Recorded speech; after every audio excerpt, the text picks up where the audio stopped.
പാലക്കാട് മണ്ണാർക്കാട് കൈക്കൂലി വാങ്ങുന്നതിനിടെ taluk surveyor vigilance പിടിയിലായി. Mannarkkad taluk surveyor PC രാമദാസിനെയാണ് വിജിലൻസ് അറസ്റ്റ് ചെയ്തത്. രാമദാസ് 2016 സമാന കേസിൽ പിടിയിലായിട്ടുണ്ടെന്ന് വിജിലൻസ് അറിയിച്ചു. പാലക്കാട് നിന്നും നിഖിൽ പ്രമേഷ് ചേരുന്നുണ്ട്. നിഖിൽ, ഒരു തവണ പിടിയിലായിട്ടും ഈ PC രാമദാസ് പാഠം പഠിച്ചില്ലേ നിഖിൽ?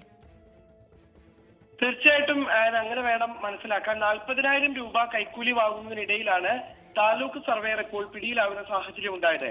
സ്ഥലം അളന്നതിന്റെ സർവേ റിപ്പോർട്ട് കൈമാറുന്നതിനായി 40,000 രൂപ ഇദ്ദേഹം കൈക്കൂലി ആവശ്യപ്പെടുകയായിരുന്നു. ഇത് വാങ്ങുന്നതിനിടെ ചിറക്കൽപ്പടി വെച്ചാണ് vigilance DYSP Devadasan, inspector Mithun എന്നിവരുടെ നേതൃത്വത്തിലുള്ള ഉദ്യോഗസ്ഥ സംഘം ഇയാളെ അറസ്റ്റ് ചെയ്തത്. അറസ്റ്റിലായ രാംദാസ് 2016 സമാന കേസിൽ പിടിയിലായിട്ടുണ്ട് എന്നുള്ളതാണ് ലഭ്യമാകുന്ന വിവരം.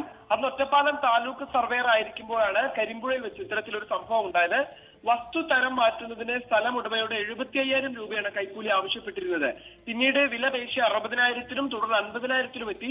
ഒടുവിൽ 40,000 രൂപയെങ്കിലും തന്നാൽ ഇടപാട് ശരിയാക്കി തരാമെന്ന് സർവേയർ അറിയിക്കുകയായിരുന്നു. തുടർന്ന് വിജിലൻസിനെ ഈ ആവലാതിക്കാരൻ വിവരം അറിയിക്കുകയും വിജിലൻസ് നൽകിയ 40,000 രൂപയാണ് കൈക്കൂലിയായി ഇയാൾ ഏറ്റുവാങ്ങിയത്. ചിറക്കൽപ്പടിയിൽ വെച്ചാണ് ഈ സർവേയർ രാമദാസിനെ ഈ വിജിലൻസ് ഇപ്പോൾ കസ്റ്റഡിയിലെടുത്തിരിക്കുന്നത്.